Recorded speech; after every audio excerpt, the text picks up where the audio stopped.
Praise God. దేవుని స్తోత్రం కలుగును గాక. హల్లెలూయా.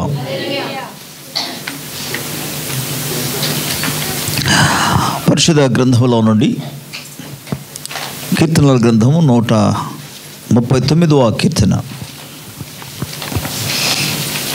139వ కీర్తన 23-24 వచనాన్ని చదువుకుందాం.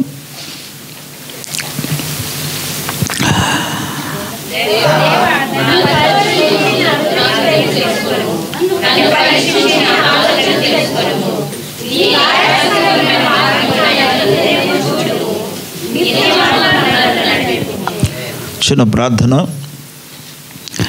ప్రేమ కలిగిన మా తండ్రి, నీ ఘనమైన గొప్ప నామానికి మేము కృతజ్ఞతాస్తుతులు, స్తోత్రాలు, వందనాలు చెల్లిస్తున్నాము.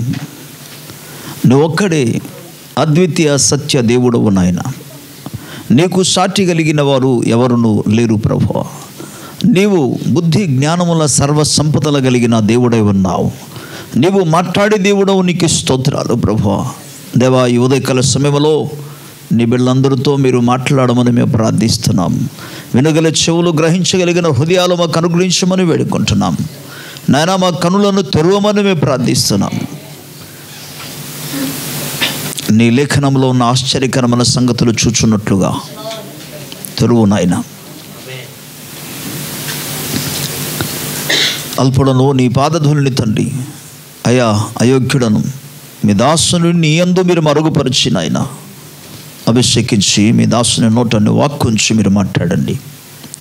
నీ కృప మీద ఆధారపడి నీ ఆత్మ సహాయమును కోరి సకల మహిమ, ఘనత, ప్రభావములు మీకే ఆరోపిస్తూ యేసు ప్రభునామములో అడిగి పొంది ఉన్నాము తండ్రి, ఆమెన్. దేవునికి స్తోత్రం కలుగునుగాక. ప్రభు మనకు అనుగ్రహించిన ఈ అద్భుతమైన అవకాశాన్ని బట్టి మరోసారి దేవాది దేవునికే సకల మహిమ, ఘనత, ప్రభావము కలుగునుగాక. మన తండ్రి అయిన దేవుని నుండి, ప్రభు అయిన యేసుక్రీస్తు నుండి కృపా సమాధానములు మనందరికీ కలుగునుగాక. దేవుని లేఖన భాగంలో ఈరోజు ఈ 139వ కీర్తన 23-24 వచనం. దేవా, నన్ను పరిశోధించి నా హృదయమును తెలుసుకొనుము, నన్ను పరీక్షించి నా ఆలోచనలు తెలుసుకును. ఈ కీర్తన దావీదు రాశాడు. దావీదు యొక్క స్వభావాలు, దావీదు యొక్క స్వభావము, ఆయన యొక్క ప్రవర్తన, ఆయన యొక్క జీవితం, వాటన్నిటి కూడా పరిశీలన చేస్తే ఎంత ధైర్యంగానే మాట్లాడుతున్నాడు. అసలు భూమి మీద ఎవరైనా సరే దేవుని దగ్గరికి వెళ్ళి, ప్రభువా నన్ను ఒకసారి పరీక్షించుకో అని చెప్పగలిగిన ధైర్యం ఎవరికైనా ఉందా? ఆ సత్తా ఎవరికి లేదు. యోబు విషయంలో యోబు ఒప్పుకోలే. దేవుని సముఖంలో యోబు వచ్చి, ప్రభువా నన్ను పరిశీలించమని చెప్పలే. కానీ దేవుడే తన చిత్తానుసారముగా అతనికి ప్రమోషన్ ఇవ్వడానికి, రెండొంతులుగా ఆశీర్వదించడానికి, పరిశీలన చేయడానికి, పరీక్షించడానికి దేవుడు నిర్ణయించుకున్నాడు. యోబు ఏమాత్రం కూడా నిర్ణయించుకోలేదు, దేవుని దగ్గర అడగలే. కానీ ఇక్కడ గమనిస్తే దావీదు ఏమంటాడంటే, ప్రభువా నీవు నన్ను పరిశోధించిన హృదయమును తెలుసుకునము. హల్లెలూయా. ఎంత ధైర్యం ఉండాలి అసలు దేవుని దగ్గరికి వెళ్ళడానికి. ఇది మనుషులు ఎదుటైతే పర్వాలేదు, ఎందుకంటే మన స్వభావాలు ఏంటో వారికి తెలియదు, మన హృదయంలోని స్థితిగతులు ఏంటో వారికి తెలియదు. మనం మాట్లాడిందే వారికి తెలుస్తుంది, హృదయం యొక్క స్థితిగతులు వారికి తెలియదు. కాబట్టి మనుషుల దగ్గరికి వెళ్ళి పరిశీలన చేయండి అని చెప్తే దానికి ఈజీగా ఉంటుంది. కానీ దేవుని దగ్గరికి వెళ్ళి, అమ్మో దేవుడు ఇటువంటి వాడు, హృదయ అంతరంగములను ఆయన పరిశోధించగలిగిన ఆయన సముఖములో నేను అంటున్నాడు, నన్ను ఒక్కసారి నన్ను పరీక్షించు ప్రభువా, నా హృదయాన్ని పరిశీలన చేసుకొని తెలుసుకొనుము అన్నాడు. వా, ఏమి ధైర్యం! ప్రతి దేవుని యొక్క బిడ్డలు ఈ స్థితిలోనికి రావాలి. ఈ లోకంలో మనం బ్రతుకుచున్నంత కాలము కేవలం తినడం, త్రాగడం, ధరించుకోవడం, ఉండడం, నివాసం చేసుకోవడం, ఒకే లోకాన్ని మనం ఆనందించడం, ఇదే కాదు శాశ్వతమైనది. దేవునికి ఇష్టలుగా జీవించవలసిన అవసరత ఉంది. స్తోత్రం. అందుకే ఈ కొరింథీయులకు రాసిన 2వ పత్రిక 5వ అధ్యాయంలో మనం చదువుకోగలిగితే అక్కడ ఏమంటాడంటే, మనము బ్రతుకుచున్నాను, చనిపోయినాను ఆయనకు ఇష్టలమై ఉందుము అని పదాన్ని వాడుతాడు. మనం బ్రతికినా చనిపోయినా ఏదైనా సరే, ఏ స్థితిలో ఉన్నా సరే మనం ఎలా ఉండాలంటే దేవునికి ఇష్టలుగా జీవించాలి అనే పదం వాడాడు. ప్రభుకు స్తోత్రం చెప్దాం గట్టిగా. హల్లెలూయా, హల్లెలూయా. 7వ వచనంలో, గనుక ఈ దేహంలో నివసించుచున్న అంతకాలము ప్రభువునకు దూరంగా ఉన్నామని ఎరిగుండి ఎల్లప్పుడూ ధైర్యముగా ఉందము. ప్రభుకు స్తోత్రం చెప్దాం గట్టిగా. హల్లెలూయా. దేవుని ప్రజలారా, ఈ లేఖన భాగాలు మనకు జ్ఞాపకం చేసిన విషయం ఏంటి మనకు ధైర్యం ఇస్తుంది? దేవుని సముఖానికి వెళ్ళి నిలబడగలుగుతాను అనేక ధైర్యం అసలు ఏంటి? దేన్ని బట్టి నీకు కలుగుతుంది?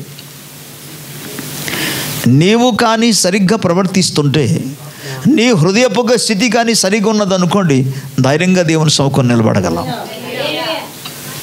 లేకపోతే సింపుల్ ఆన్సర్ మీకు చెప్తాను. ఆదాము ఎందుకు దేవుని దగ్గరికి రాలేకపోయాడు?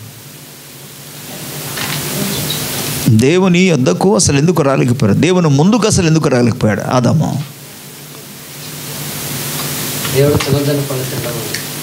ఒక్కసారి దేవుని దృష్టిలో దేవుని యొక్క మాటకు విధేయత చూపకపోతే తనంతట తానే తెలుసుకున్నాడు. ఎందుకంటే ఆయన దేవుని ఆత్మ కలిగిన వాడు. అతని యొక్క మనస్సాక్షి అతన్ని గద్దిస్తుంది. నేను చేసినది తప్పు అనే విషయం నేను గమనించగలిగాడు. కానీ మారు మనసు పొంది క్షమాపణ వేడుకోలేదు. ఆయన తెలుసుకున్న తర్వాత దేవుని ముందుకు రావడానికి భయపడ్డాడు. ఈరోజు నీవు దేవుని సముఖంలో నిలబడాలి అని అంటే కూడా నీ హృదయ పరిస్థితి సరిగ్గా ఉండాలి. ప్రభుకు స్తోత్రం. అందుకే భక్తుడు ఇక్కడ కొరింథీ రాసిన 2వ పత్రికలో 5వ అధ్యాయంలో ఆయన మాట్లాడిన ఈ లేఖనాలు మనం గమనించినప్పుడు, ఇప్పుడు మన 9వ వచనానికి వెళదాం. కావున దేహమందునను దేహమును విడిచినను ఆయనకి ఇష్టమే ఉండవల్లని మిగుల అపేక్షించుచున్నాము. ఎందుకు అనగా, ఒక దినము రాబోతుంది, దేవుడు ప్రతి ఒక్కరికి కూడా వారి వారి క్రియలను బట్టి, అది మంచివైనా సరే చెడ్డవైనా సరే, ప్రతి దాన్ని కూడా దేహముతో అలాగే నోటి మాటల చేత నీ ప్రవర్తన చేత ఏది చేస్తున్నావో ప్రతి ఒక్క దానికి ఆయన లెక్క అప్పగించాలి, చెప్పాలి ఆయనకి. దేవుని స్తోత్రం. ఒక వ్యక్తి దీనిని గూర్చిన అవగాహన కలిగి ఎవరైతే జీవిస్తారో, ప్రభుకు స్తోత్రం కలుగునుగాక. దేవుని బిడ్డలారా, ఇటువంటి ధైర్యం ఎవరికి ఉందంటే దావీదుకు ఉంది. ఆయన మాట్లాడుతూ 24వ వచనంలో ఆయన అంటాడు, 24వ వచనం, నీకు ఆయాసకరమైన మార్గము నా యందు ఉన్నదేమో. తెలుగు తర్జుమలో బాగానే ఇచ్చాడు. ఏమంటాడు? ఉన్నదేమో అన్నాడు. అంటే ఆల్రెడీ తనందరూ తాను పరిశీలన చేశారు. నా వల్ల నేను చూశాను, నా మట్టుకు నాకు ఏమనిపించలేదు. ఒకసారి మీరు చూడండి ప్రభు. ఒకవేళ ఉంటే నీ దృష్టిలో కనబడితే, నీ స్కానింగ్లో కనబడితే నాకు చెప్పు, నేను సరి చేసుకుంటా. దేవుని స్తోత్రం. ఆ తర్వాత నా హృదయంలో ఉన్న ఆశ వాంఛ అంటే ఒకటి ఏంటంటే, నీ యొక్క నిత్య మార్గంలో నేను నడవాలి. ప్రభుకు స్తోత్రం కలుగును. హల్లెలూయా. సో దేవుని లేఖన భాగాల్లో ఆయనకు అసహ్యమైన లేకపోతే హేయమైన క్రియలు హృదయంలో లేకుండా జాగ్రత్తగా చూసుకోవాలి. లోకాన్ని బట్టి ఒక్కొక్కసారి అహం ఏం చేస్తుందంటే, నేనెందుకు వెళ్ళాలి, నేనెందుకు అసలు తగ్గించుకోవాలి, నేనెందుకు తన దగ్గరికి వెళ్ళాలి, నేనెందుకు అతనితో మాట్లాడాలి. ఇవన్నీ కూడా మనిషి యొక్క భౌతికమైన స్వభావం. అది పాపపు స్వభావం. అందుకే యేసు ప్రభువును నమ్ముకున్నప్పటికీ కూడా అందరూ మార్పు చెందలే. ఆ స్వభావం ఇంకా అనేక మందిలో చావలే. ఆ ప్రాచీన స్వభావం ఉండడం వల్లనే కుటుంబ సభ్యుల మధ్య కానీ, సమాజంలో కానీ, సంఘంలో కానీ అది శత్రుత్వాన్ని తీసుకొస్తుంది, భేదమును తీసుకొస్తుంది, ఒకరి పట్ల ఒకరి ప్రేమ లేకుండా చేస్తుంది. ఆ స్వభావమే ఒకరి మధ్య కొన్నాక ఆ అనుబంధాన్ని, సమాధానాన్ని లేకపోతే ఆ ప్రేమను వేరు చేస్తుంది. అందుకే ఇక్కడ అంటున్నాడు, మనం ఎల్లప్పుడూ కూడా మనం బ్రతికున్నా చనిపోయినా దేహములో మనం జీవించినంత కాలం ప్రభువునకు మనం దూరముగా ఉన్నాం. ప్రజెంట్ ప్రభువునకు దూరం అనే పదానికి అర్థం ఏంటంటే ప్రభు రాజ్యానికి, పరలోక రాజ్యానికి మనం దూరంలో ఉన్నాం ఇప్పుడు భౌతికంగా. కనుక ఆయన దృష్టికి మనము అనుకూలంగా జీవించాలి. అందుకే ఏదైతే అసహ్యమైనదో, హేయమైనదో వాటిని మనం విసర్జించాలి. స్తోత్రం, హల్లెలూయా. బికాజ్ మనకు తెలుసు మనం సేవించుచున్న దేవుడు పరిశుద్ధుడు. ఆయన అంటాడు కదా, లేవికాండంలో మనం 19వ అధ్యాయంలో చూసుకుంటే 2-3 వచనాలు అంటాడు, నేను పరిశుద్ధుడను కనుక మీరును పరిశుద్ధులే ఉండండి. పేతురు రాసిన మొదటి పత్రికలో ఆయన మాట్లాడుతూ 2వ అధ్యాయంలో, ఆ మొదటి అధ్యాయంలోనే 15-21 వచనాల గురించి మనం జ్ఞాపకం చేసుకు అక్కడ అంటాడు, అక్కడ కూడా అదే మాట అంటాడు, నేను పరిశుద్ధుడు కనుక మీరు కూడా పరిశుద్ధులై. ప్రభుకు స్తోత్రం చెప్దాం గట్టి, హల్లెలూయా. ఓకే, దేవుని దృష్టికి అసహ్యమైనది ఏంటి అసలు? వాటిని తెలుసుకోగలిగితే మళ్ళీ మనం పరిశీలన చేసుకోవడానికి, పరీక్షించుకోవడానికి, సరిదిద్దుకోవడానికి అవకాశం ఉంది. ప్రభుకు స్తోత్రం, హల్లెలూయా. నీ మట్టుగా నువ్వే తెలుసుకోమంటే ఎవరు తెలుసుకోగలరు? ఎందుకు డాక్టర్ల దగ్గరికి సిక్నెస్గా అంటే అనారోగ్యం ఉన్న వాళ్ళు ఎందుకు డాక్టర్ దగ్గరికి వెళ్తారు? ఎందుకు స్కానింగ్ తీసుకుంటారు? ఎందుకు టెస్టులు చేసుకుంటారు? వారికి తెలియదని కదా. నీ మట్టుగా నువ్వు చూసుకో కాదు. అందుకు దేవుడు తన వాక్యము చేత బోధిస్తూ లోపల ఉన్న వాటిని కూడా, హృదయపు స్థితిగతులన్నింటినీ కూడా ప్రభు కనుపరుస్తూనే ఉంటాడు, చూపిస్తూనే ఉంటాడు. అందులో భాగంగా సామెతల గ్రంథం 15వ అధ్యాయం, సామెతల గ్రంథం 15వ అధ్యాయం 8-9 వచనాన్ని చూసుకుందాం. 15వ అధ్యాయం. భక్తిహీనులు అర్పించు బలులు యెహోవాకు హేయము, ప్రార్థన ఆయనకు స్తోత్రం. మీకు చాలా సందర్భాల్లో పెట్టి గురించి వివరణ ఇచ్చాడు, మరలా మీకు చెప్తున్నాను. ఇక్కడ గమనించండి, ఒకరు దేవుని సముఖంలో ప్రార్థన చేస్తున్నాడు, అంటే దేవుణ్ణి అడుగుతున్నాడు. మరొకడు దేవునికే బలి అర్పణ ఇస్తున్నాడు, అంటే ఒకడు దేవునికి ఇస్తున్నాడు, మరొకడు దేవుని దగ్గర అడుగుతున్నాడు. ఇందులో దేన్ని సంతోషిస్తారు? ఇచ్చేవాళ్ళంటే సంతోషిస్తారా, లేదా నీ దగ్గర ఉన్నది కూడా అడిగే వాళ్ళకి సంతోషిస్తారా? ఎవరిని సంతోషిస్తారు? మీరు చెప్పర్లేండి. ఇచ్చేవారంటేనే సంతోషం, అడగాలి అంతే, అడిగితే మనం ఇచ్చేయాలి అంతే. కానీ ఇవ్వడానికి ముందుకు రారు ఎవరైనా. ఇక్కడ మీరు గమనించండి, ఒక వ్యక్తి దేవునికే బలి అర్పణ ఇస్తున్నాడు. ఆయన ఎవరంటే భక్తిహీనుడు, భక్తి లేని జీవితం. అందుకే భక్తి లేకుండా, దేవుని చిత్తానికి అనుకూలంగా జీవించకుండా నువ్వు ఎన్ని పనులు ప్రభు కొరకు చేసేస్తానన్నా దేవుడు వాటిని ఏమాత్రం అంగీకరించాడు. వాటిలో దేవునికి ఎలాంటి సంతోషం.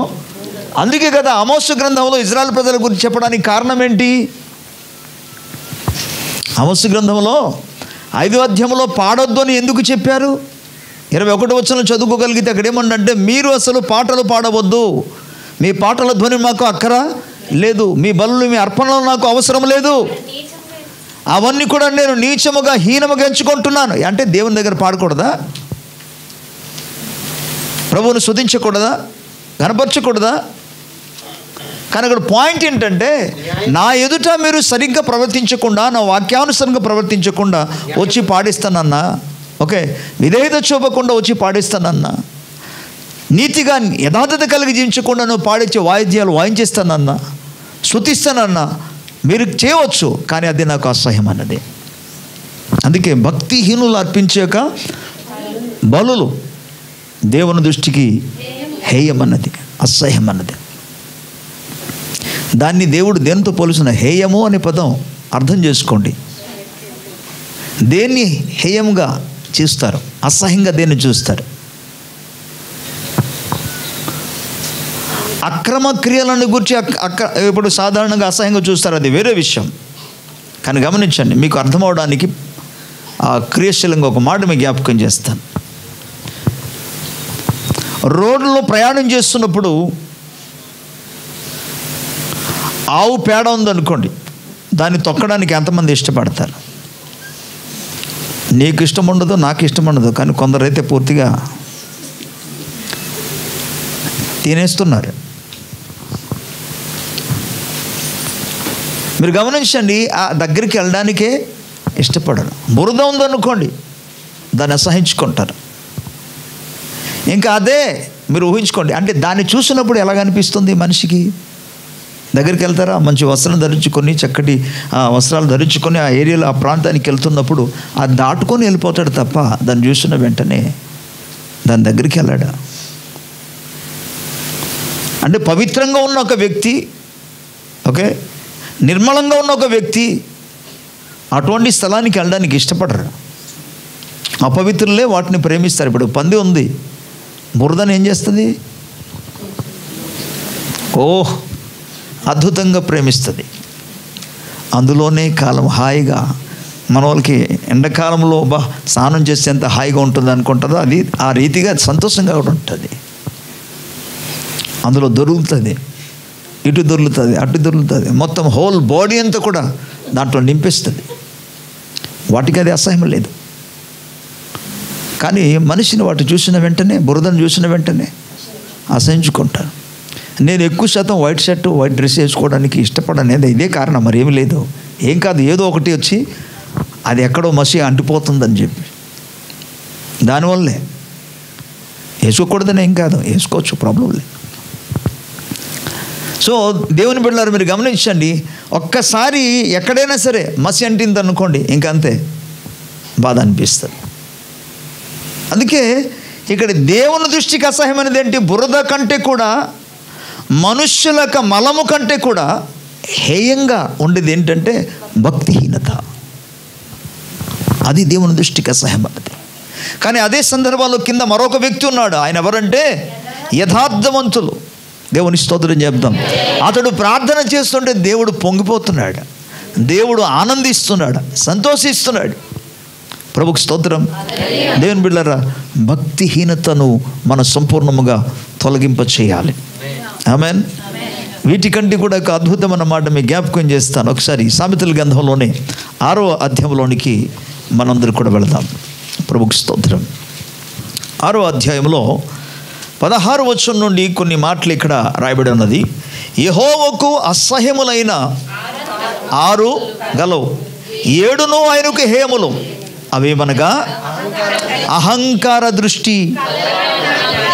వినండి, ఇప్పుడు అహంకారమైన దృష్టి, తనకు కలిగి ఉన్నందుకు మరొకరిని అహంకారంగా చూడడం, మరొకరిని నీచంగా చూడడం, అహంకార దృష్టి. సామాన్య ప్రజలు కావచ్చు, చిన్న వ్యక్తులను కావచ్చు, వారి ఎదుట మనములను మనమే దీన మనస్సు కలిగి, వినయము కలిగి ప్రవర్తించాలి. స్తోత్రం. కానీ పొరపాటు ఎక్కడ జరుగుతుంది తెలుసా? చెప్తాను వినండి. పొరపాటు ఎక్కడ జరుగుతుందంటే, వినయము కలిగిన వారిని ఏం చేస్తున్నాడంటే తన వంతు తను చేస్తున్నాడు. అర్థమైందా? ఒక పెద్దోడు ఉన్నాడు, ఒక పెద్ద ఆయన ఉన్నారు. అతడు తను వినయం కలిగి, తగ్గింపు కలిగి ఉంటాడు అనుకోండి. అది తన వంతు తను చేశాడు. మరి నీ వంతు నువ్వేం చేయాలి? ఏం చేయాలి? సో మీకు అర్థం కాలేదు నేను చెప్పింది, అందుకు మరోసారి చెప్తాను. ఒక గౌరవప్రదమైన సన్మానం పొందదగిన ఒక వ్యక్తి ఉన్నాడు. ఆయన వినయము కలిగి ఎక్కడో కింద కూర్చుంటాను అంటాడు. తను తగ్గించుకొని తన వంతు తను చేశాడు. నీ వంతు నువ్వేం చేయాలి? గౌరవించడం అంటే అర్థం ఏంటి? అయ్యా అక్కడ ఏంటండి సార్, ముందుకు ఇక్కడ పైకి రండి, కూర్చోండి, నేను చెప్పాలి కదా, చేయాలి కదా. ఇక్కడ ఫెయిల్ అవుతున్నారు చాలామంది. నేను ప్రాక్టికల్గా చూసి చెప్తున్నా, నేను ఎరిగి చెప్తున్నా. తగ్గించుకోవడం మంది వాళ్ళ స్వభావం, వారి వంతు. కానీ వారిని గౌరవించడం మంది మన వంతు. దేవుని స్తోత్రం. హల్లెలూయా. భోజనం పెట్టేవాడికి వద్దండి అంటాడు. అది తన వంతు అని చెప్పాడు. మీరేం చెప్పాలి? వద్దండి, అలాగనండి అంటారా? తీసుకోండి, కొంచెం తినండి, మీ వంతు మీరు చేయాలి. స్తోత్రం. ఓకే, మీకు జస్ట్ చిన్న ఎగ్జాంపుల్ మాత్రం ఇచ్చాను, అర్థం చేసుకోండి. అంతేకాని వాళ్ళని చూసి మనం అహంకారము కలిగి అక్కడ కూర్చొని నాకే సీట్ దొరికింది, దేవునికి స్తోత్రం, వాళ్ళు కింద కూర్చున్నారు అని అలా చూడడం కాదు. అహంకార దృష్టిలో అయితే దేవుని దృష్టికి వారు అసహ్యులు. దేవుడు అటువంటి వారిని ఆయన ఏమాత్రం కూడా స్వీకరించలేడు, అంగీకరించలేడు. ప్రభుకి స్తోత్రం. హల్లెలూయా. దేవుని దృష్టిలో మనమందరము కూడా సమానమే. రక్షణ విషయంలో మనందరూ సమానమే. మారు మనసు విషయంలో అందరూ సమానమే. స్తోత్రం. హల్లెలూయా. దేవుని కుటుంబంలో మనందరూ కూడా సమానమే. కాకపోతే దేవుడు కొందరికి కొన్ని బాధ్యతలు ఇచ్చి ఉన్నారు కనుక ఆ బాధ్యతలను బట్టి, వారికి అప్పగించిన పనిని బట్టి మనం ఒకరినొకరిని గౌరవించుకోవాలి. ఎన్నడూ కూడా అహంకార దృష్టి మనం కలిగి ఉండకూడదు. అంటే దీన మనసు కలిగి ఉండాలని అర్థం, వినయము కలిగి ఉండాలని అర్థం, ప్రేమ కలిగి జీవించాలని అర్థం. ప్రభుకి స్తోత్రం చెప్దాం. హల్లెలూయా. అండ్ తర్వాత మాట్లాడంటే కళ్ళలాడు నాలుకను, నిరపరాధులను చంపు చేతులను. మీరు చూడండి, కళ్ళలాడు నాలుక. ఎప్పుడూ ఏవో మాట్లాడుతూనే ఉంటారు. మాట్లాడినందుకు కూడా ఒక్కడు కూడా మేలుకరమంది ఉండదు అక్కడ. అంతా నిష్ప్రయోజనమైన మాటలు, మరొకరిని బాధ కలిగించే మాటలు, ఇబ్బంది కలిగించిన మాటలు. నాలుకను అందుకే కంట్రోల్ చేయమన్నాడు యాకోబు. సర్వ ప్రపంచమంతటి కూడా మనం అదుపులో ఉంచుకోవచ్చు, కానీ నాలుకను మాత్రం అదుపులో ఉంచుకోవాలని చెప్పాడు. అది అగ్నియే అన్నాడు. అది అనర్గళమైన విషముతో నింపబడినది అంటాడు. అంటే అది సరిగ్గా వాడకపోతే, కానీ సరిగ్గా వాడితే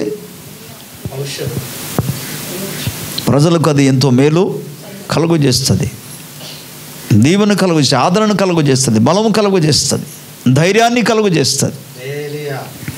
ప్రభుకి స్తోత్రం. అండ్ కళ్ళలాడు నాలుకయు, నిరపరాధనను చంపు చేతులను. తర్వాత అంటాడు దురాలోచనలు యోచించు హృదయం.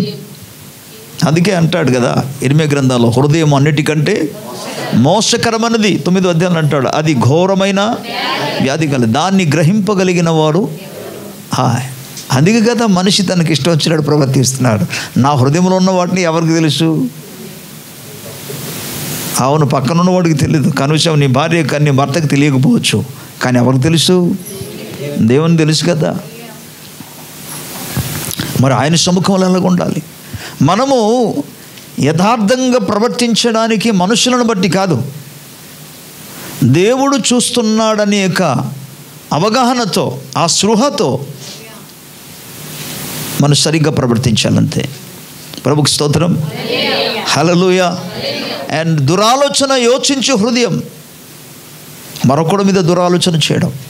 ఈ దురాలోచన అనే పదానికి అర్థం ఏంటంటే కీడు చేయడానికి దురాలోచన, మరొకడికి హాని చేయడానికి దురాలోచన, మరొకరిని హత్య చేయడానికి లేదా నాశనం చేయడానికి, పడగొట్టడానికి, ఇంకొకరిని కించపరచడానికి. ఓకే, ఇటువంటి దురాలోచన ఎలా అన్నాడు? ఒకడు మామూలుగా బ్రతికి వెళ్ళిపోతుంటే వారిని మనం ప్రోత్సహించాలి, సంతోషించాలి.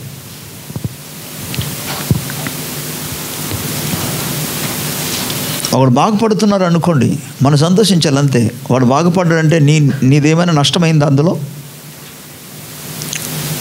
ఒకడు బాగుపడ్డాడంటే నీదేమైనా దోచుకున్నాడా? దోచుకొని బాగుపడ్డా? అలాగైతే నువ్వు మాట్లాడితే అర్థం ఉంటుంది, నా దోచుకున్నాడండి అలాగైనా చెప్పడానికి. నీదేం దోచుకోలేదు కదా. తన పని తను ఏదో చేసుకుంటే ఆయన బాగుపడ్డాడు, దీవించబడ్డాడు, అభివృద్ధి చెందాడు. నీకెందుకు అసలు? నీ హృదయంలో అసలు ఎందుకు మంట? ఆ వ్యక్తిని చూసి నువ్వు కష్టపడు, ప్రయాసపడు, నీ ప్రయత్నం చేయి, దేవుని దగ్గర వేడుకో, బ్రతమాలుకో. ప్రభు సాయం చేయడా? చేస్తాడు కదా. అలా కాకుండా ఇతరుల మీద దురాలోచనను ఏమాత్రం కూడా భావించకూడదు. యాకోబును గురించి మనకు తెలుసు కదా, యాకోబు మోసగారని అందరూ అంటాడు. నిజానికి యాకోబు మోసగాడు కాదు. యాకోబు తన అన్నయ్యకు మోసం చేయలే.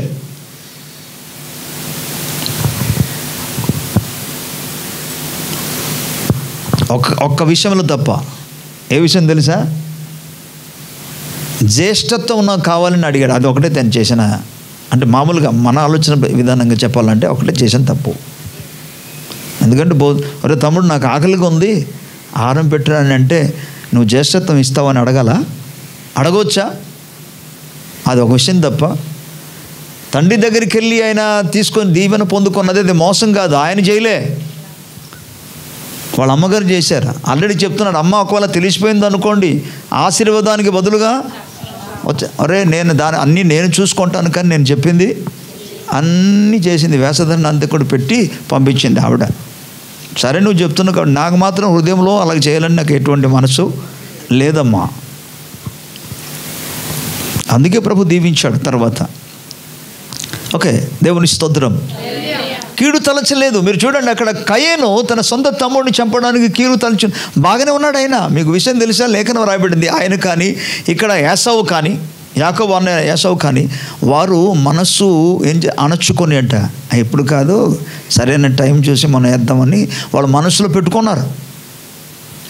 ఇటువంటి కీడు ఆలోచన, మరొకరిని హాని చేయడానికి, కీడు చేయడానికి, కీడుతో కూడిన ఆలోచన, దురాలోచన ఉంటే దేవుడు అసహించుకుంటాడు. అలాంటి వారి ప్రార్థన ఎలా ఉంటుంది దేవుని దృష్టికి? వారు చాలా అద్భుతంగా మంచి మంచి పదాలతో ప్రజలను ఆకట్టగలిగిన వినసింపగలిగిన పదాలు ఉపయోగించుకుంటూ ప్రార్థన చేయవచ్చు. అది ఇక్కడే పనిచేస్తుంది. అసలు ఈ రూఫ్ కూడా దాటే పైకి వెళ్ళదు, దేవుని దగ్గరికి చేరదు. ఎందుకంటే దేవుడు ఎప్పుడో అసహించుకున్నాడు. మీకు పేతురు పత్రికలో అందుకంటాడు, యాకోబు పత్రిక కూడా అంటాడు, దేవుడు అహంకారులను ఎదిరించి దీనులకు కృప అనుగ్రహిస్తాడు. స్తోత్రం. ఆయన అహంకారులను భక్తిహీనులను అని ముందుగానే ఎరిగినవాడట. దూరం నుండి ఎరిగినవాడు దేవుడు. అంటే దూరంలో ఉంటుండగానే ఆయన తెలుసు. అందుకే దేవుని ప్రజలారా, ఈ దురాలోచన నుండి మన హృదయాలను మనసుని కీడు చేయుటకు త్వరపడు పరిగెత్తు పాదములు, లేని వాటిని పలుకు. మనం ఒక్కొక్కసారి ఎలా ఉంటుందంటే మనిషి స్వభావం ఇలాంటిది. అసలు నిజంగా పరిస్థితి ఏమి జరిగిందో తెలియదు ఇంకొకటి గురించి, కానీ ఎవరో వచ్చి చెప్తే ఆ మాట విని అదే మాట వెళ్ళి 10 మందికి చెప్తాడు. ఫలానా వ్యక్తి ఇలా చేశాడట, అలాగ అయిపోయాడట, పడిపోయాడట, ఏదో సంథింగ్ జరిగిందట అని. పరిశీలన చేసుకోకుండా నాకు విచిత్రం అనిపించే విషయం కూడా మీకు చెప్పాలి. స్తోత్రం చెప్పాలి. దేవుడేమో నేను మిమ్మల్ని విమోచించాను రా బాబు, విడుదల చేశాను, రక్షణ ఇచ్చాను, క్షమించాను, జీవగ్రంథంలోని పేరు నేను రాసి ఉంచాను, ఇదే మాట అందరూ పొందుకున్నట్టుగా నా గుణాతిశయం ప్రచురం చేయండి రా బాబు అంటే అది ఎవరు పట్టించుకోరు. కానీ పక్కన మన వీధిలో ఉన్న ఒక వ్యక్తి ఎక్కడైనా మన బ్రదర్ పడిపోయాడు అనుకోండి, చూడాలి, ఎవరు చెప్పక్కర్లేదు, దాని గురించి తెలుసుకోవడానికి కొంతమందికి తప్పుతుంది. అందుకే ఒకసారి నేను అక్కడ జస్ట్ కొన్ని జోకులు ఫేస్బుక్లో వేస్తాను, అప్లోడ్ చేస్తాను. ఎలా ఉంటుంది తెలుసా, వాళ్ళ ఇంట్లో సమస్యలు ఉన్నా కష్టం ఉన్నా అప్పుడే చనిపోయిన వ్యక్తి అక్కడ ఉన్నా సరే అక్కడ కూర్చొని ఏడుస్తూ కూర్చుని ఉంటాడు శవం ముందు. పక్క ఇంట్లో చిన్న గొడవ సౌండ్ వచ్చిన వెంటనే ఈ శవం కూడా వదిలేసి అక్కడికి వెళ్ళి ఏం జరుగుతుందని ఆసక్తితో ఫ్యామిలీ మెంబర్తో చూస్తే వాళ్ళు చేస్తారు తెలుసా, అక్కడ నుండి ఒక గిన్నె వేసి వీళ్ళు కొడతాడు.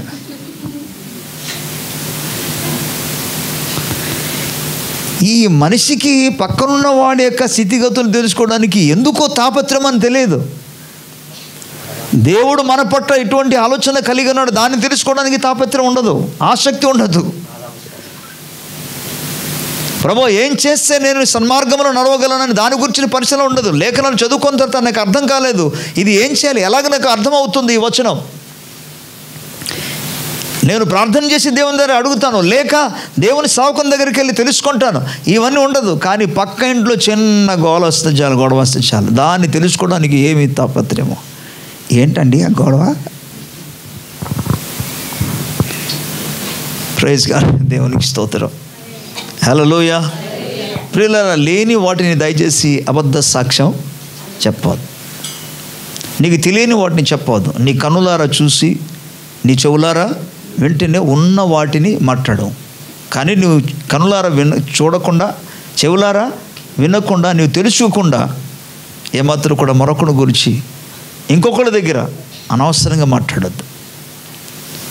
దేవుడు ఇటు వాటిని అసహించుకుంటాడు, తనకిష్టం ఉండదు ఇలాంటివి. ఓకే. అండ్ తర్వాత లేఖన భాగాలు మనం చూస్తే అన్నదమ్ములలో జగడములు పుట్టించేవాడు. ఎవరు పుట్టిస్తారు అన్నదమ్ముల మధ్య?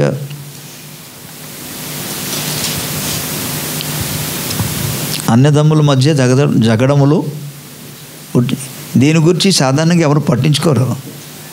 ఏముందులే, పెళ్ళి అయిపోయిన వెంటనే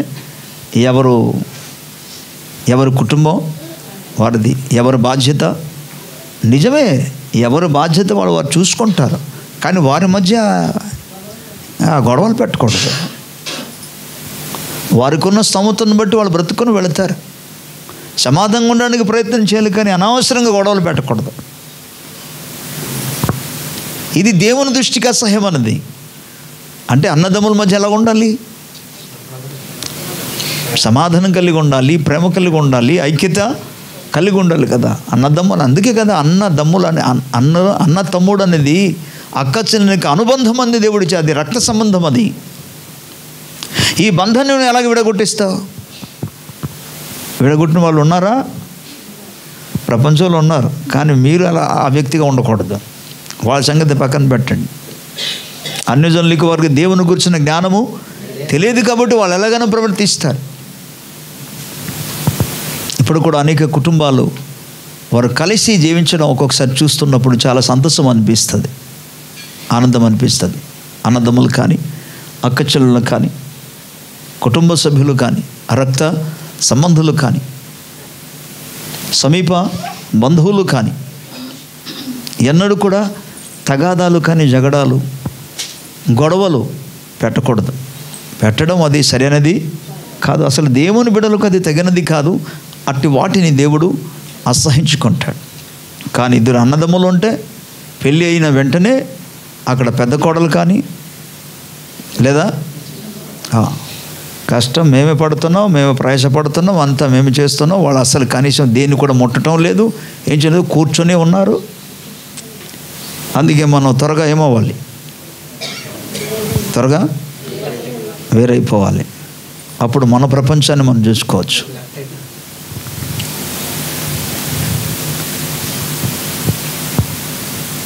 వారికి తెలియదు అసలు నువ్వు దేవుని గురించిన జ్ఞానం కలిగి, అసలు నీవే వారికి జ్ఞానం బోధించే వ్యక్తిగా ఉండాలి. అసలు అలా కాదురా నాయన, అసలు ఇలాగ ఉండాలి అని చెప్పి. వయసులో నువ్వు చిన్నవాడు కావచ్చు, వారు వయసులో పెద్దవాళ్ళు కావచ్చు. ఇది సరైనది కాదు. మనం కలిసి ఉండాలి, సమాధానం కలిగి ఉండాలి. దేవుని స్తోత్రం. నీ చేతనైనంత వరకు నువ్వు చెయ్యి, అంతే. అందుకని నీ చేత కాకపోతే ప్రార్థన చెయ్యి. ఓకే, ప్రభుకి స్తోత్రం చెప్దాం. జగడాలు ఎన్నడూ కూడా పుట్టించకూడదు సహోదరుల మధ్య. ఎప్పుడు కలిసి వాళ్ళు ఉండాలి. ఆమేన్. కాబట్టి అన్నదమ్ములు కలిసి ఉండాలి. అలాగే వారి యొక్క భార్యలు కూడా కలిసే ఉండడం. కలిసి ఉండని పదానికి అర్థం ఏంటంటే మీరు సెపరేట్గా ఉండకూడదని అర్థం కాదు. అది సమాధానంగా ఉండమని చెప్తున్నా. సమాధానంగా ఉండాలి, భేదాలు ఉండకూడదు, శత్రుత్వం ఉండకూడదు, కానీ సమాధానంగా ఉండాలి. దేవుని స్తోత్రం. పక్క ఇంట్లో కావచ్చు, లేకపోతే ఇంకొకరింటి ఎక్కడో దూరంలో ఉండవచ్చు, నో ప్రాబ్లం. కానీ మీ మధ్య ఎటువంటి భేదాభిప్రాయాలు కానీ, తగాదాలు కానీ లేకుండా సమాధానంగా ఉండాలి. ఇది దేవుడు కోరుకున్నది. ప్రభుకి స్తోత్రం. హల్లెలూయా. తర్వాత లేఖనాలు మనం చూస్తే దేవుని యొక్క వాక్య భాగంలో 17వ అధ్యాయంలోనికి వెళ్దాం. సామెతల గ్రంథం 17వ అధ్యాయం. నేను త్వరగా మనం ధ్యానం చేసుకుందాం. 15వ వచనం.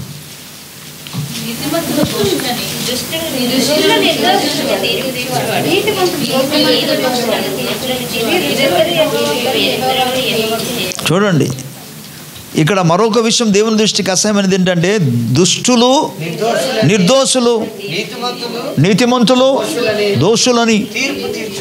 నేటి ప్రపంచంలో మన యొక్క న్యాయ వ్యవస్థ పూర్తిగా చెడిపోయింది.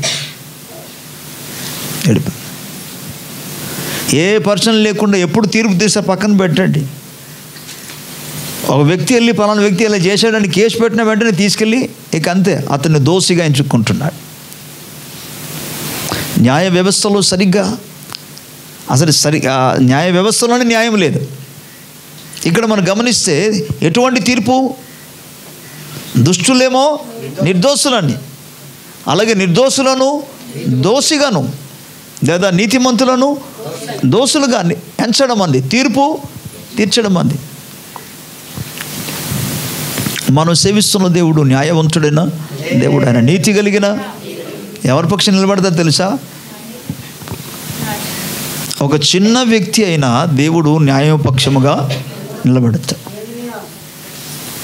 సాధారణ వ్యక్తి అయినా సరే దేవుడు వారి పక్షంగానే నిలబెడతాడు, వారి పక్షంగా న్యాయం ఉంటే.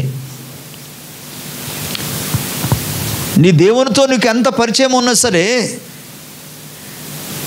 దేవుడు నీ పక్షంగా నిలబడడం, నువ్వు న్యాయంగా లేకపోతే. ఓకే, ఇవన్నీ కూడా ఏమంటాడంటే దేవుడు మానవుల కొరకు ఏర్పాటు చేసిన కట్టడాలు, విధులు, శాసనాలు, ఇవన్నీ కూడా ఆజ్ఞలు. అందుకే ప్రభు అంటాడు, స్వస్థతను గురించి మాట్లాడుతూ, మీరు నా వాక్యమును శ్రద్ధగా విని నా దృష్టికి అనుకూలమైనది చేసి నా కట్టడలను నా విధులను గైకొని అనుసరించి నడిచిన ఎడల ఐగుప్తులు కలుగు చేసిన రోగములలో ఏదియో నేను మీకు రానియను, మిమ్మల్ని స్వస్థపరచు యెహోవాను నేనే అంటాడు. సో దేవుని యొక్క కట్టడాలు, ఆయన యొక్క విధులను కూడా దేవుడు ఏర్పాటు చేశాడు. దేవుని స్తోత్రం. మీరు వీటిని గురించి అధికంగా తెలుసుకోవాలంటే లేవియ కాండం, అలాగే ఇప్పుడు తెరవమని కాదని చెప్పేది, లేవియ కాండంలో, నిర్గమకాండంలో, రైట్, సంఖ్యాకాండంలో, ద్వితోపదేశ కాండంలో మీరు చదవండి. చదివితే ఎవరితో ఏ విధంగా మనం ప్రవర్తించాలి, ఏ విధంగా మాట్లాడాలి, ఏ విధంగా మనం నడుచుకోవాలి, వీటన్నిటి గురించి కూడా ప్రభు తెలియజేశాడు. ప్రత్యేకంగా సామెతల గ్రంథాలు, అదేవిధంగా ప్రసంగి గ్రంథం, ఇవన్నీ మీరు చదువుకుంటే ఏది ప్రయోజనకరమైనదో, ఏది ప్రయోజనం కానిదో, ఏది మేలుకరమైనదో, ఏది హానికరమైనదో, వాటన్నిటి గురించి కూడా ఈ గ్రంథాల్లో మనం చూడగలం. ప్రభుకి స్తోత్రం, హల్లెలూయా. సో ఇవన్నీ కూడా అసహ్యమైనదైన వాటిని గురించి, న్యాయాన్ని అన్యాయంగా తీర్చడం, లేదా దోషులను నిర్దోషులుగా చేయడం, తీర్పు తీర్చడం, నీతిమంతులను దోషులని చేయడం, వీరిద్దరును యెహోవాకు హేయులు. ఓకే, ప్రభుకి స్తోత్రం చెప్దాం, హల్లెలూయా. 15వ అధ్యాయంలో 26వ వచనంలో ఏమంటాడంటే, దురాలోచనలు యెహోవాకు హేయములు, దయగల మాటలు ఆయన దృష్టికి పవిత్రములు. హల్లెలూయా. అండ్ 20వ అధ్యాయంలో 10వ వచనంలోకి ఒకసారి మనం వెళదాం. సామెతల గ్రంథం 20వ అధ్యాయం. వేరు వేరు తునికె రాళ్ళు, వేరు వేరే కుంచములు, ఈ రెండును యెహోవాకు. తూకలేసినప్పుడు చూడాలి. మనోడు ఫ్రూట్స్ అమ్మేవాడు,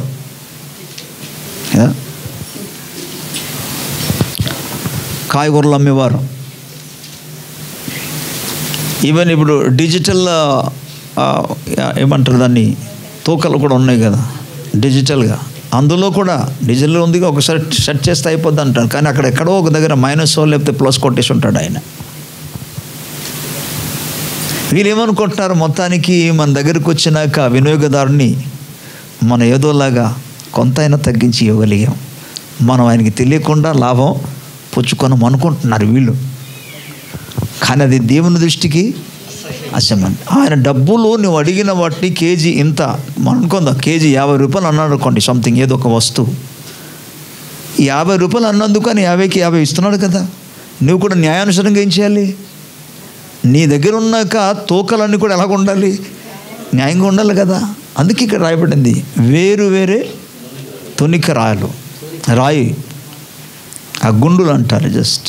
ఇవన్నీ కూడా కరెక్ట్గా లేకపోతే అవి దేవుని దృష్టికి హేయమన్నది, అసహ్యమన్నది. స్తోత్రం. ఇంకా సఖ్యమైతే మీరు మరి ఇప్పుడు అవన్నీ జరగటం లేదు, నేను చూసిన వాటిని చెప్తున్నాను. సాధారణంగా అవతల వ్యక్తి ఏమైనా అమ్మడానికి తీసుకొచ్చారు అనుకో, ధాన్యమే అమ్మడానికి తీసుకొచ్చారు అనుకోండి, కొంచెంతోనే ఏం చేస్తారంటే దాన్ని కొలుస్తారు. కొంచెంతో కొలిచినప్పుడు ఈయన కొనుక్కున్నప్పుడు ఏం చేస్తాడంటే ధాన్యాన్ని అణచి కొదిలించి పెడతాడు, ఇంకా చేయి పట్టుకొని వేస్తాడు. అదే ఇటు నుండి అమ్మేటప్పుడు అలా ఉండదు, అలా పైకి వేసేసి ఇచ్చేస్తాడు. కొనేటప్పుడు అలా కొంచెం కొలుసుకున్నావు కదా, మరి అమ్మినప్పుడు కూడా అలా చేయాలి కదా. మరికొంతమంది లీటర్ కింద ఇప్పుడు కిరోసిన్స్ లేవు అనుకోండి, ఎక్కువ వాడటం లేదు. కానీ లీటర్కి ఉంటుంది, లీటర్ డబ్బా ఒకటి చిన్నది డొక్కు ఉంటుంది, దాని కింద మొత్తం కొట్టేసి ఉంటారు, అది పైకి వెళ్ళిపోయి ఉంటుంది, లోపల కింద ఉంటుంది. అంటే వాళ్ళ ఉద్దేశం ఏంటి, పైకి మనం వేస్తే లీటర్ కిరోసిన్ వేసారు అనుకోండి, అది నిండిపోయింది అనుకుంటారు వీళ్ళు, కానీ దాని కింద ఆల్రెడీ లొత్త అయిపోయి ఉంటుంది. ఏ విధము చేతైనా సరే ఇతరులకు కనబడకుండా మనము లాభం సంపాదిద్దాం. ఇవన్నీ కూడా ఒక దినం వస్తుంది, ఒక్కరికి మోసం చేస్తే వేరే విధంగా ఉంటుంది. అలాంటి మనుషులందరికీ కూడా, సమాజంలో జనులందరూ కూడా కీడు చేస్తే, ఆ విధంగా స్వలాభము కోసం ఆ విధంగా చేస్తే దేవుడు వదులుతాడా? దేవుని ప్రజలరా, ఇది అన్యాయం. అందుకే అది డబ్బు విషయంలో కావచ్చు, ఏ విషయంలో కావచ్చు. ఒకడు 10 రూపాయలు తెలియకుండా ఇచ్చేసాడు జస్ట్ సడన్గా. ఒక్కొక్కసారి జరుగుతుంటుంది, కొంత అవతల ఉన్న వ్యక్తి కానీ మనము కానీ మనం డబ్బులు ఇవ్వవలసిన దానికంటే ఎక్కువ ఇచ్చేసామనుకోండి, అవతల ఉన్న వ్యక్తి ఏం చేయాలి? కానీ కండక్టర్ పరిస్థితి నువ్వు కాదరా బాబు, మామూలుగా చెప్తున్నా. కండక్టర్లు కొంతమంది ఏం చేస్తారంటే 5 రూపాయలు తిరిగి ఇవ్వాల్సింది ఉంటుంది కదా, ఆ డబ్బులు ఎంత ఇస్తారో అంత ఇచ్చేసి 5 రూపాయలు చేంజ్ ఉండదు, మాట కూడా ఆడాడు, అలాగ వెళ్ళిపోతాడు. ఈ తెలియని వాళ్ళకి, తెలిసిన వాళ్ళు అనుకోండి, సార్ ఇక్కడే ఇంతే కదా ఉందండి, 10 రూపాయలు కదా ఉందండి, 20 రూపాయలు కదా ఉంది, మిగతా డబ్బులు నాకు వస్తుందంటే అడిగితే అప్పుడు ఇచ్చిన వాళ్ళు ఉన్నారు. అడగలేదనుకో ఇక అంతే. చదువు లేదని చెప్పి అడగలేరని చెప్పేసి వారిని ఆ విధంగా చేయడం 5 రూపాయలే కావచ్చు, కానీ దేవుని దృష్టికి అది న్యాయంగా కాదు కదా, అది అసహ్యం అంది కదా. ఇంకొక డబ్బులు తెలియకుండా, తనకు తెలియకుండా నువ్వు మోసం చేసి ఉంచుకున్నావు కదా, దేవుడు న్యాయము తీర్చాడా? అందుకే ఇవన్నీ కూడా దేవుని దృష్టికి అసహ్యమన్నదే, హేయమైన క్రియలు. వాటిని మనం మార్చుకోవాలి. ఇతరులతో మనం ప్రవర్తించిన కొనే వస్తువులు కావచ్చు, మనం అమ్మే వస్తువులైనా కావచ్చు. దేవుని స్తోత్రం, హల్లెలూయా. దేవుని లేఖన భాగంలో మరలా 28వ అధ్యాయంలో, ఇదే సామెతల గ్రంథం 28వ అధ్యాయము 9వ వచనంలోనికి ఒకసారి వెళదాం.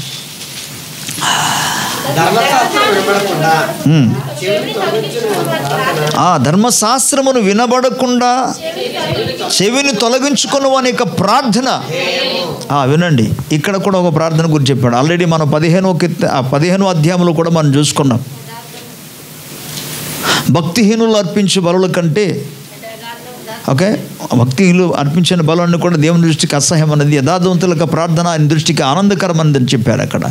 ఇక్కడ మనం 9వ వచనం చూసుకుని ఏంటంటే, ధర్మశాస్త్రమును వినబడకుండా చెవిని తొలగించుకున్న వాని యొక్క ప్రార్థన.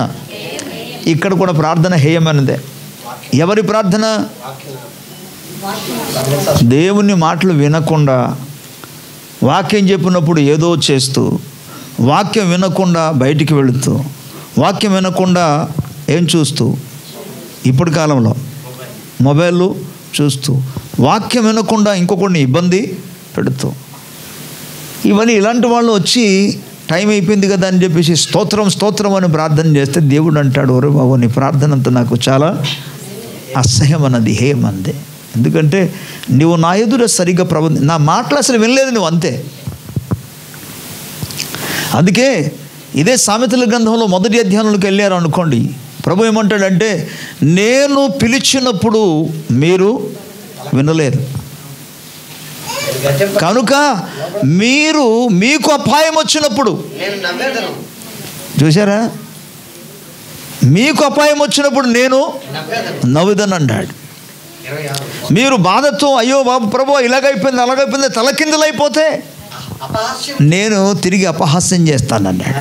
ఎందుకో తెలుసా?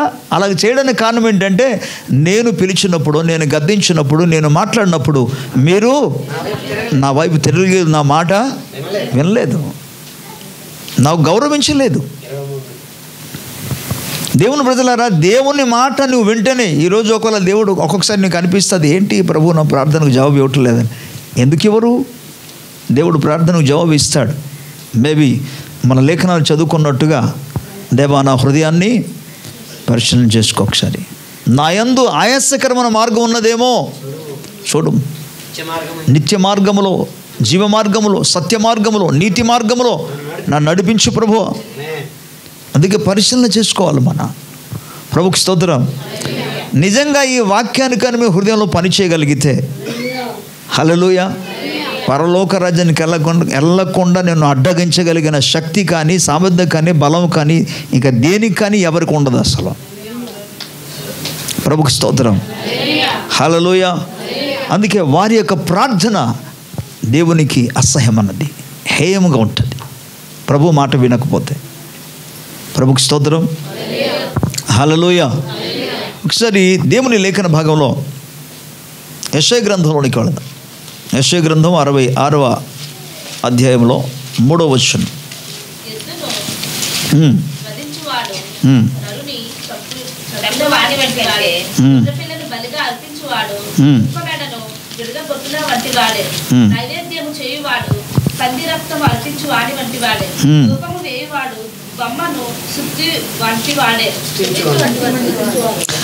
వారు తమకిష్టమైనట్టుగా త్రోవలను ఏర్పరచుకొని వారి అసహ్యమైన పనులు తమకే ఇష్టముగా ఉన్నవి. మనిషి ఏం చేస్తాడంటే తనకు ఇది బాగుంది, ఇది చేస్తే దేవుడు ఆనందిస్తారని వాళ్ళు అనుకుంటున్నారు.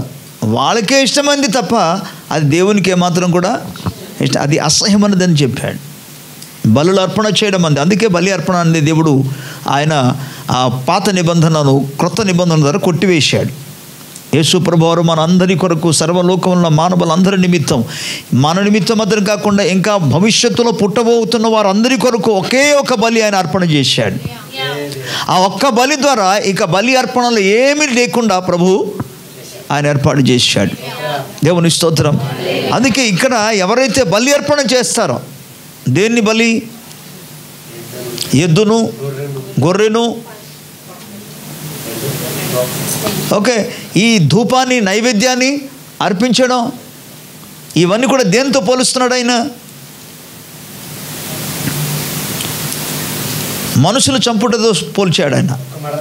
కుక్క మెడను ఆ విరుచువాడితో సమానం అన్నాడు. నైవేద్యము చేయవాడు పంది రక్తము అర్పించిన వాడితో సమానం అన్నాడు. ధూపము వేయవాడు బొమ్మ. మరి ప్రజెంట్ ఏం చేస్తున్నారు లోకంలో ఉన్నవారు, ప్రత్యేకంగా మన దేశంలో ఉన్నవారు? బొమ్మను స్తుతిస్తున్నారు, జీవం లేని వాటికి. సో కింద భాగంలో అంటాడు, ఇష్టమైనట్లుగా త్రోవలను వారు ఎంచుకున్నారు.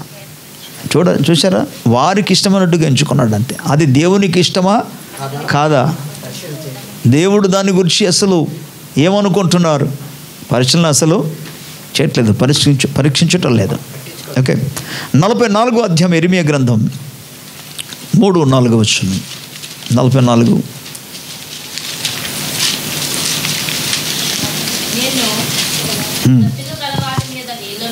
ఎండిన భూమి మీద ప్రవాహ జలములను కుమ్మరించెదను. 44 ఇర్మియా గ్రంథం 44:3.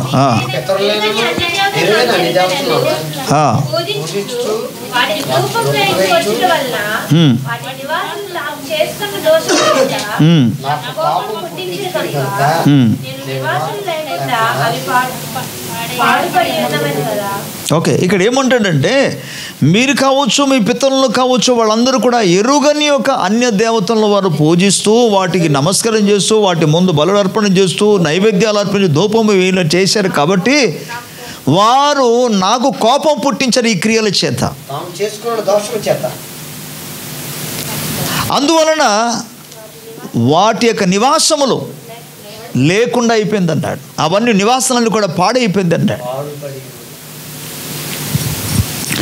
4వ వచనానికి వస్తే, మరియు నేను పండ్ల కడ లేచి ప్రవక్తలైన నా సేవకులందరినీ మీ వద్దకు పంపుచు నాకు అసహ్యమైన ఈ కార్యములను మీరు చెయ్యకుండుడి అని నేను చెప్పుచూ వచ్చి తిని. ఇవన్నీ కూడా నాకు అసహ్యమైనదిరా బాబు, అది మీరు చేయకూడదని నేను పెందల కడనే లేచి నా ప్రవక్తలైన సేవకులను మీ వద్దకు పంపించి మాట్లాడాను. దేవుడు మాట్లాడుతూనే ఉంటారు, కానీ చాలామంది వాటిని గ్రహింపరు. మామూలుగా ఉంది, మనుషుల దృష్టికి అవన్నీ కూడా సామాన్యంగా ఉంది, ఏముందిలే అన్నట్టుగా. దేవుని వాక్యంలో నుండి, పరిశుద్ధ గ్రంథం నుండి పలికే ప్రతి మాటను మనము శ్రద్ధగా విని పరిశీలన చేసుకోవాలి. ప్రభుకు స్తోత్రం. ఒక్కొక్కసారి మనిషి నచ్చడు. మీకు అర్థమవుతుందా? ఇది కూడా ప్రాక్టికల్, వినండి. ఒక్కొక్కసారి మనిషి నచ్చడు. ఏ మనిషి? వినండి, నిలబడే మాట్లాడుతున్న వ్యక్తి నీకు నచ్చడు. అందుకే ఆయన ఎంత అద్భుతమైన వాక్యం చెప్పినా చెప్పాలి, అది ఎక్కదా. నేనేమంటాను తెలుసా?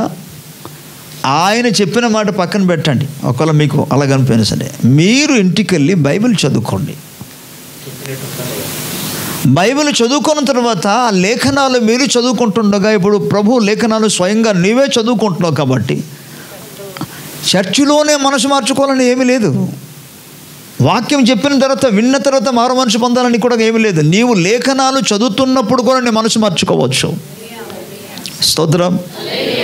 ప్రభు లేఖనాలు చదువుతుండగా ప్రభు నీతో మాట్లాడతాడు. అక్కడ మాట్లాడితే అక్కడే నీవు మారు మనసు నీ దగ్గర ఉన్న ప్రతి దేవుని దృష్టికి అసహ్యమైనది హేయమైన క్రియలను అక్కడ వదిలిపెట్టవచ్చు. ఇంట్లో చదువుకో. స్తోత్రం. అవతల వ్యక్తి సరైన వ్యక్తి కాకపోయినా, తన ప్రవర్తన సరిగ్గా లేకపోయినా, తన స్వభావాలు సరిగ్గా లేకపోయినా సరే, మాట్లాడుతున్న వాక్యము దేవునిది కనుక దేవుణ్ణి అంగీకరించాలి. మనం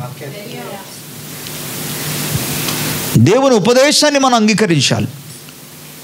స్తోత్రం. హల్లెలూయా. అలాగే దేవుని వాక్యంలో మరో విషయం చూద్దాం. యెహెజ్కేలు గ్రంథం 5వ అధ్యాయం.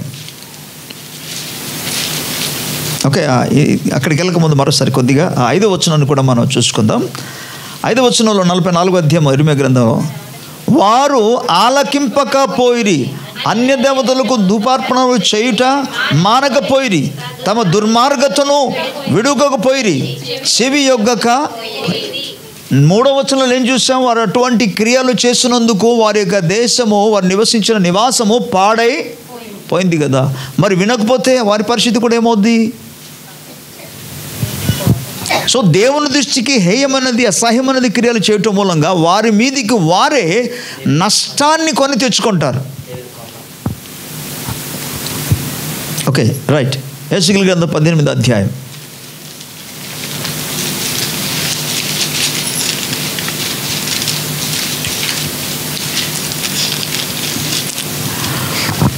ఐదో వచనం నుండి నిజానికి 13వ వచనం వరకు రాయబడింది. ఒక్కసారి 13వ వచనం చూద్దాం.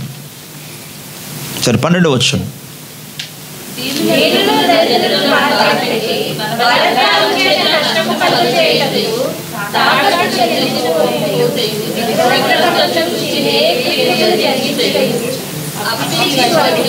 ఓకే, సరే, ఇక్కడ చాలా విషయాలు చెప్పాడు. బట్ ఒక్క వచనం చూస్తాం. ఏంటంటే హేయమైన కృత్యములు అనగా హేయమైన క్రియలు జరిగించిన మంది ఇక్కడ చెప్పాడు.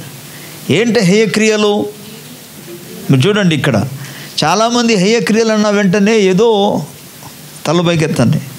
సాధారణంగా ఆజ్ఞలే ప్రతి ఒక్కరు కూడా ఊహించుకుంటారు. 10 ఆజ్ఞ ఉంది కదా, వాటిని మాత్రం ఊహించుకుంటారు ఇదేనేమో అని. కానీ దానికి మించి కూడా చాలా విషయాలు ఉన్నాయి. ఓకే, అది ఏంటో మీకు జస్ట్ తెలియజేస్తాను. నేను జస్ట్ చదివి వెళ్తాను, మీరందరూ కూడా దాన్ని వినండి.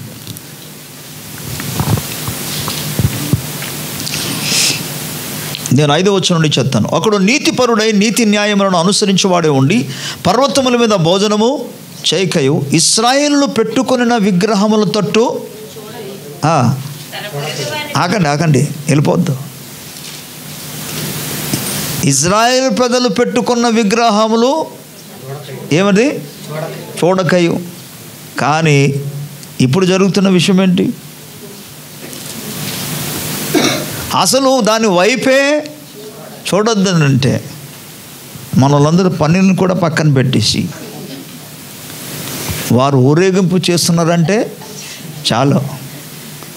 ఎవరు వస్తున్నారు, అది ఎలాగుంది, ఎంత ఏ పాట పాడుతున్నారు, ఏ డ్యాన్స్ చేస్తున్నారు, ఏ వాయిద్యాలు, ఇవన్నీ కూడా చూడడానికి ఎంత ఆతుత్రమో. ఆ విగ్రహం వాళ్ళు పెట్టుకున్న విగ్రహం దగ్గరికి వెళ్ళి అలాగ చూడ్డాం, బాగా ఎంత పెద్దది కట్టారండి.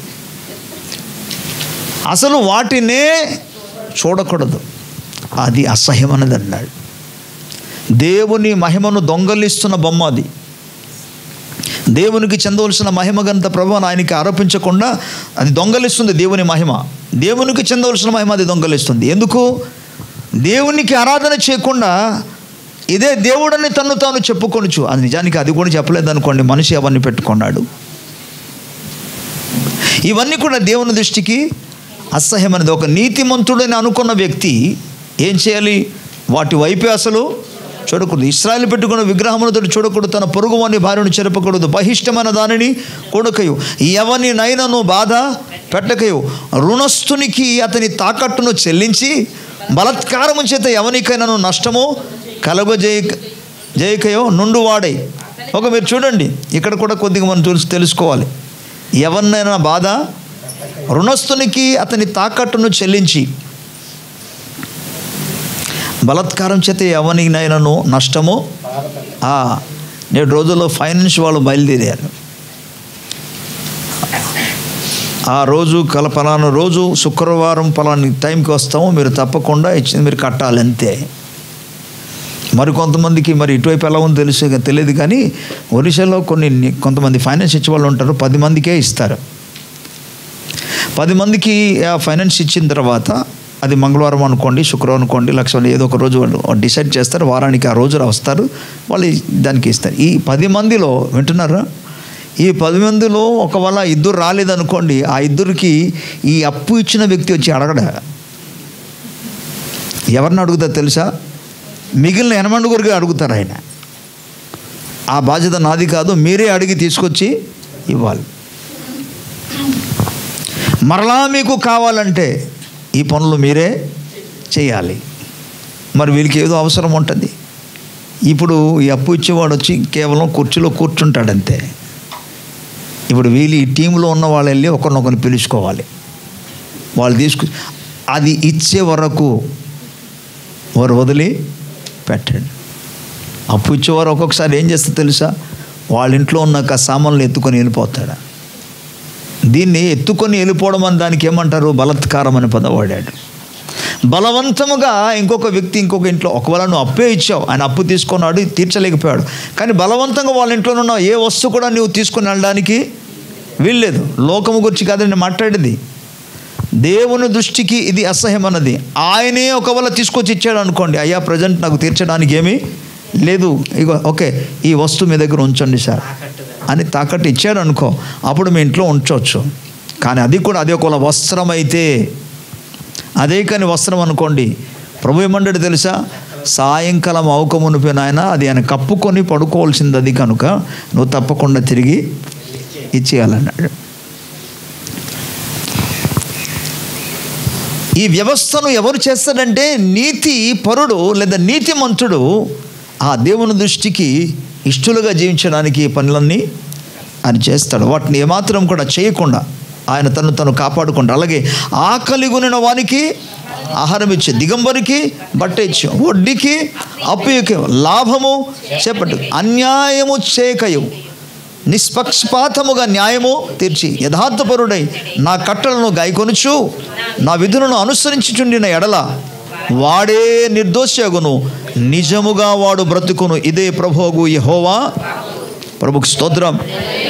అయితే ఆ నీతిపరునికి కుమారుడు పుట్టగా వాడు బలత్కారం చేయవాడే ప్రాణహానికరుడై చేయురాని పనులని క్రియలన్నీ కూడా దేన్నైనా చేసి చేయవలసిన మంచి క్రియలలో దేనినైనా చేయక ఉండిన ఎడల, అనగా పర్వతముల మీద భోజనం చేయటేవు, తన పొరుగువాని భార్యను చెరుపుటేవు, దీనులను దరిద్రులను బాధ పెట్టి బలత్కారం చేత నష్టము కలుగజేయుటయు, తాకట్టు చెల్లింపకపోవుటయు, విగ్రహముల తట్టు చూచి హేయమైన క్రియలు జరిగించుటయు, అప్పిచ్చి వడ్డీ పుచ్చుకుంటయు, లాభము చేపట్టుటయు, ఈ మొదలగు క్రియలు చేసినడలా వాడు బ్రతుకునా? బ్రతుకడు.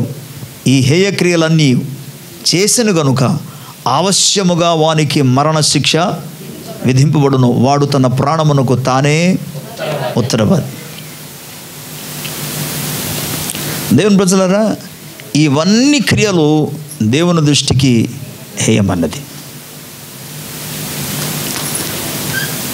ఇంకొక లేఖనం చెప్తాను, లేదా చదివేసి వెళ్ళిపోదాం. 2 లేఖనాలు ఉన్నాయి కాబట్టి. జకరియా గ్రంథం 8, జకరియా గ్రంథం 8 అధ్యాయం 16-17.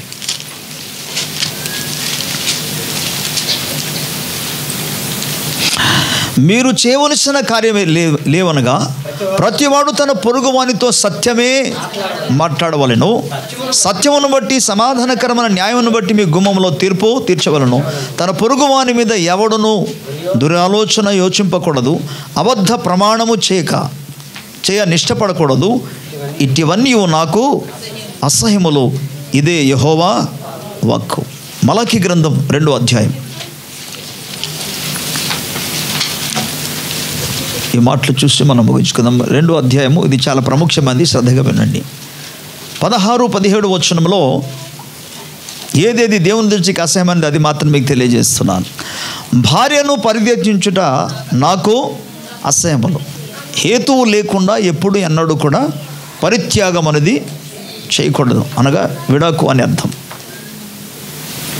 రైట్. ఇది దేవుని దృష్టికి ఏంటి? హేయమన్నది, క్రియలు. అండ్ ఇక్కడ ఇశ్రాయేలు దేవుడనగు యెహోవా సెలవిచ్చున్నాడు, మరియు ఒకడు తన వస్త్రములను బలాత్కారముతో నింపుట నాకు అసహ్యమని సైన్యములకు అధిపతి యెహోవా సెలవిచ్చుచున్నాడు. కాబట్టి మీ మనస్సును కాచుకొనుడి, విశ్వాసఘాతకులు కాకుడి. ఇవి దేవునికి అసహ్యమన్నది. బలాత్కారము చేత తమ వస్త్రాన్ని నింపుకోవడం అంట.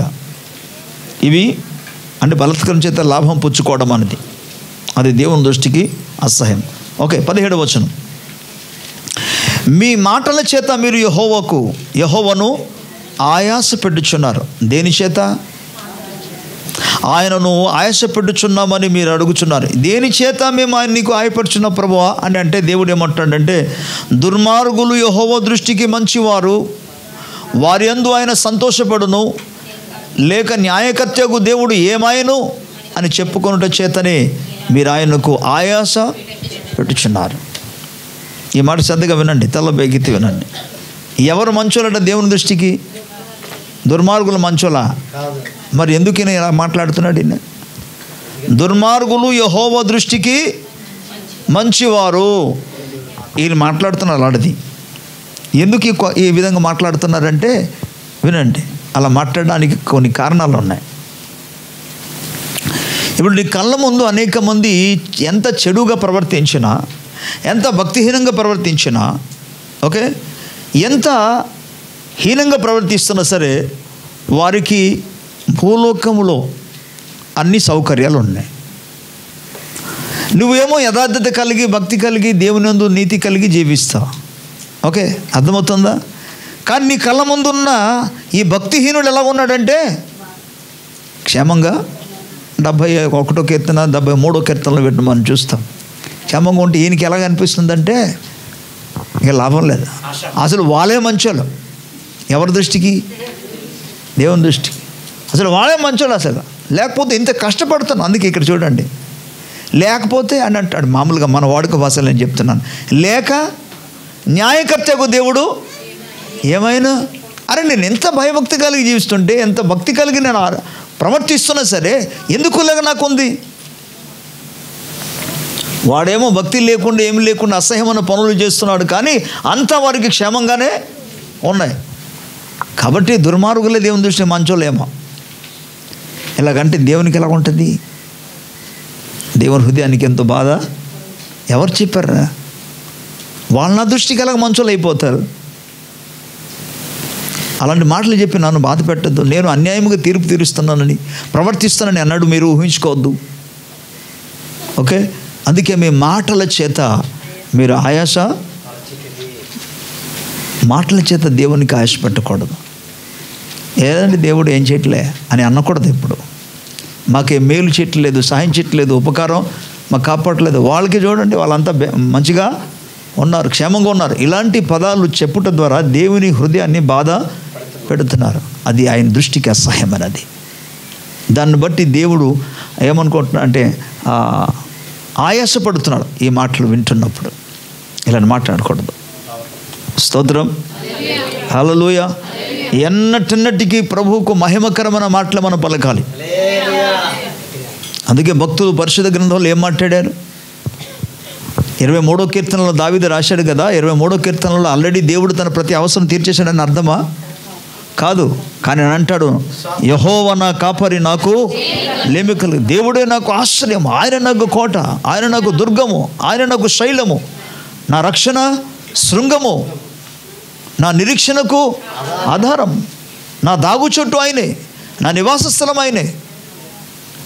ప్రభుకు స్తోత్రం. పౌలు అంటాడు, నన్ను బలపరిచిన వానిది నేను సమస్తము చేయగలను. క్రీస్తు యేసు దినం వరకు కూడా ఆయన నన్ను తప్పకుండా కాపాడుతాడు అని అంటాడు. స్తోత్రం.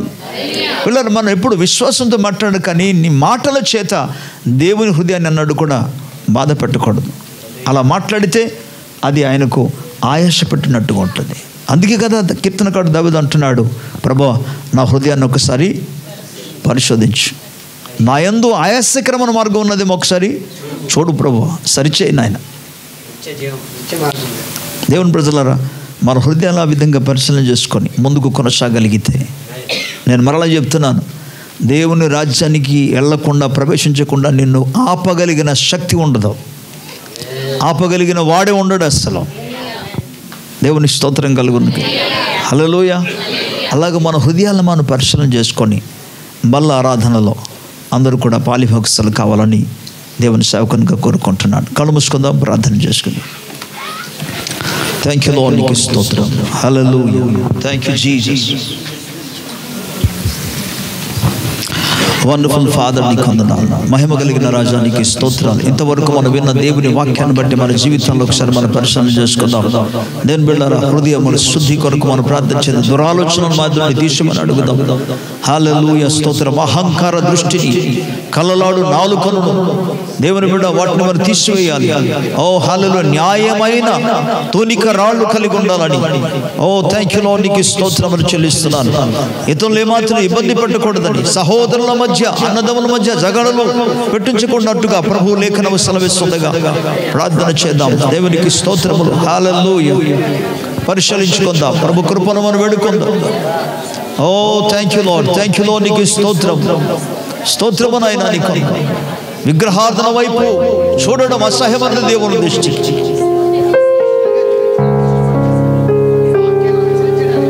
నీ మాటల చేత ప్రభుని మాత్రం ఆయాస పెట్టవద్దు. నువ్వు దాన్ని చేయగలిగితే నమ్మదగిన దేవుడు నిన్ను కాపాడుతాడు, నమ్మదగిన దేవుడు నీకు సహాయం చేస్తాడు, నమ్మదగిన దేవుడు నిన్ను ఆశీర్వదిస్తాడు. స్తోత్రం. ఈనాడు నువ్వు చేసే ప్రార్థన దేవుని దృష్టికి ఆనందదాయకంగా ఉండాలంటే నీ హృదయాన్ని ప్రభు రక్తము చేత కడుక్కొని ఆయన దృష్టికి అనుకూలమైనది నువ్వు చేస్తే దేవుని బిడ్డ నీ ప్రార్థన చేస్తుండగా దేవుడు ఆనందంతో అంగీకరిస్తాడు.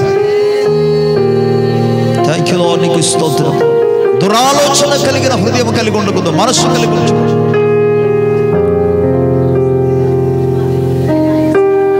దోషులను నిర్దోషులుగా కానీ, నీతిమంతులను అనీతిమంతులుగా తీర్పు తీర్చకూడదు. అనవసరంగా నీకు తెలియకుండా మరొకడు గురించి అనవసరంగా మాట్లాడవద్దు. యేసు రక్తాన్ని ఆపాదించు. దేవా నన్ను కనికరించమని వేడుకో, ప్రభు సహాయం కోరుకో. దయగల తండ్రి, మీ నామానికి స్తోత్రం. దేవా నీ మాటలు ప్రతి హృదయములో నాటబడి నూరంతలుగా ఫలించునుగా కన్నా దావీదు చెప్పినట్టుగా మేము నీ సముఖంలో చెప్పగలిగిన ధైర్యం మాకు లేదు నాయన. ప్రభువా, నీ ఎదుట మేము బలహీనులమని ఒప్పుకొనుచున్నాం. నీ ఎదుట మేము అసహ్యమైన క్రియలు చేసిన వారిని ఒప్పుకొనుచున్నామయ్యా. నీ ఎదుట ప్రభువా నీకు ఆయాసకరంగా జీవించిన వారిని ఒప్పుకొనుచున్నామయ్యా. నీ రక్తంతో కడుగు నాయన. యథార్థత కలిగి జీవించినట్టుగా, భక్తి కలిగి జీవించినట్టుగా నాయనా, నీ యొక్క వాక్యం అనుసరించి నడుచున్నట్లుగా సహోదయ. ఇది మొదలుకొని మేము చేసే ప్రతి ప్రార్థన నీ దృష్టిలో ఆనందదాయకంగా ఉన్నట్లుగా మా యొక్క స్వభావాలు, మా యొక్క ప్రవర్తనలు, మా యొక్క నడవడికలైనా నీ దృష్టిలో నాయన సంతోషకరమైన చిత్తానికి అనుకూలంగా ఉన్నట్లుగా కృప చూపు నాయన. మహిమ మీరు పొందము యేసు ప్రభు నామములో అడుగుచున్నాము తండ్రి. అందరూ లేచి నిలబడదాం.